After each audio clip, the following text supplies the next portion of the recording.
Hi everyone, welcome back to the video. In this video we'll be discussing a very important topic which is about role of civil services in a democracy. कि civil services का क्या role होता है एक democracy के अंदर.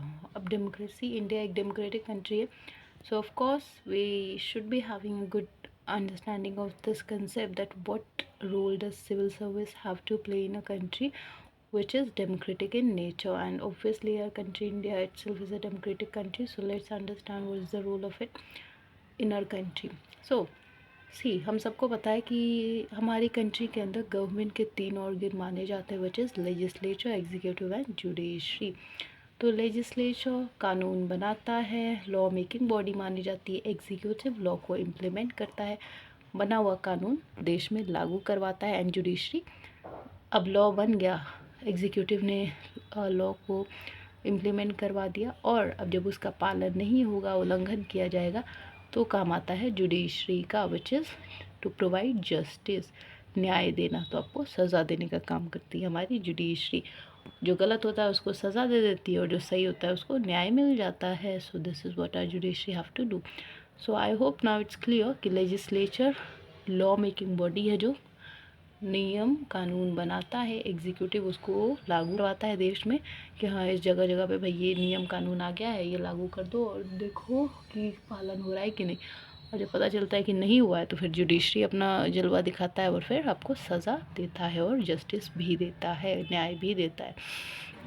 सो next is what is the role of civil services in executive branch. देखिए civil service जो सिविल सर्विसेज होता है ये एक परमानेंट जॉब होता है, जैसे IAS, IPS, IFS, ये सारी परमानेंट जॉब्स हम सबको पता है. इसकी एक रिटायर एज फिक्स्ड है, उससे पहले आपको अपने जॉब से हाथ नहीं होना पड़ता है, तो इसीलिए इसको परमानेंट जॉब कहा जाता है. कोई इलेक्शन नहीं होता, कोई प्रोसीजर नहीं होता. एक बार आप IAS बन गए, एक बार आप IPS बन गए, एक बार आप IFS बन गए तो आप बन गए. आपको कोई इलेक्शन वगैरह का झमेला नहीं करना, या किसी भी कारण से आपकी जॉब पे खतरा आएगा नहीं. तो जो बाकी चीज़ें होती हैं, जैसे पॉलिटिशियंस होते हैं 5 साल के बाद उनके री इलेक्शंस होते हैं, तो उनका जो पावर है वो खोने की क्या होती है, टेंशन होती है. तो सिविल सर्विसेज एग्जीक्यूटिव ब्रांच में कैसे रोल प्ले करते हैं कि एक तो वो परमानेंट बॉडी होती है, it operate within the hierarchical structure and accountable to political executive.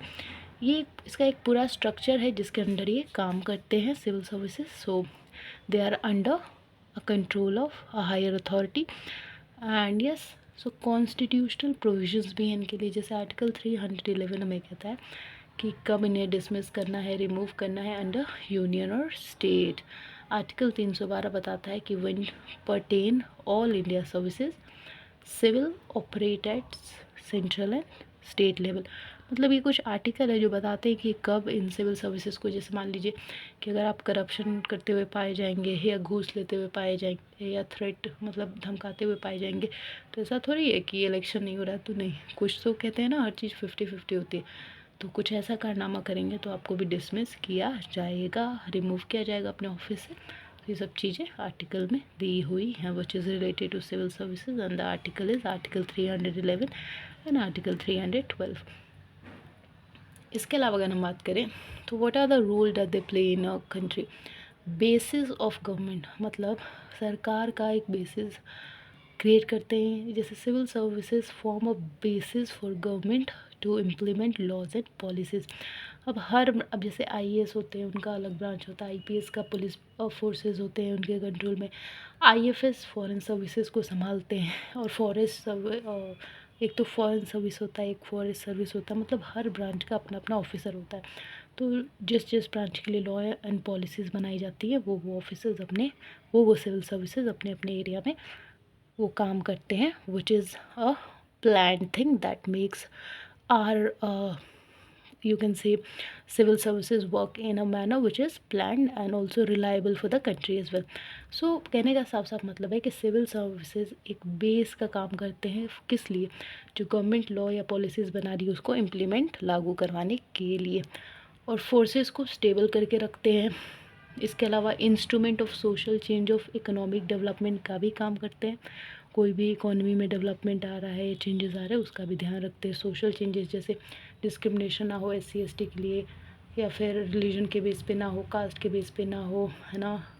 इन सब चीज़ों का भी ध्यान रखते हैं civil services. So they are basically one of the main role player in our country who manage most of the stuff, like major tension of a country are managed by civil services in India. So that is why the study of role of civil services in a democracy is important to be done by a student who wish to do work further in this particular field. Next is what civil services do. Their role are welfare services. Like we see that government of India create many welfare schemes for welfare of women's, children's, and for the welfare scheme for all over India for every people. So they also make sure that they implement these welfare services to be provided to each and every individual for whom that scheme has been created for, right. इसके अलावा अगर बात करें तो administrative adjudication का भी ध्यान रखना सिविल सर्विसेज का ही काम है। क्वासी जुडिशियल बॉडी का भी काम करते हैं। क्वासी जुडिशियल बॉडीज़ क्या होती है कि जुडिशरी का थोड़ा सा ये काम हल्का कर देते हैं। कोई कोई पावर इनके पास ऐसी होती है जिसके लिए लोगों को कोर्ट में जाने की ज़रूरत नहीं है, इनके पास इतना पावर है कि they can handle that, right.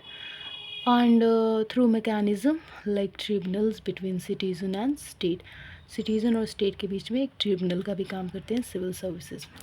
इसके अलावा what are the factors elevating role of civil services. Emergence of welfare state, क्या फैक्टर्स हैं वेलफेयर स्टेट का emergence? Population growth and urbanisation, population बढ़ती जा रही है, अर्बनाइजेशन होता जा रहा है, इसके लिए भी सिविल सर्विसेज बहुत इंपॉर्टेंट ऑफिसर्स हैं who play important role in this particular field as well and try to manage the problem that come across these topic these situations, right. Calamities, कोई मान लीजिए अचानक से बाढ़ आ जाए, तूफ़ान आ जाए, अर्थक्वेक हो जाए, नेचुरल क्लैमिटीज़, तो उसमें भी बहुत ये काम करते हैं, डोनेशन वगैरह ये वो हज़ार काम होते हैं। So all these are manage by civil services in India.